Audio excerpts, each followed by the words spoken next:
Францускиот предлог е солидна основа за градење став, инкорпорирани се нашите забелешки, истакна премиерот Ковачевски.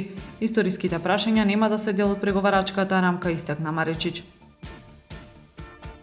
Одење забрана за изведување градежни работи се до крајот на август. Според Државниот завод за статистика, минатата година во Охрид бесправно се изградени 70 објекти. Ново лето, стари проблеми пред портите на стариот град, непотребна покупнина оставена покрај контейнерите поставени на паркингот кај горна порта. Стартува продажбата на сезонскиот билет за новата ракометна надпреварувачка сезона.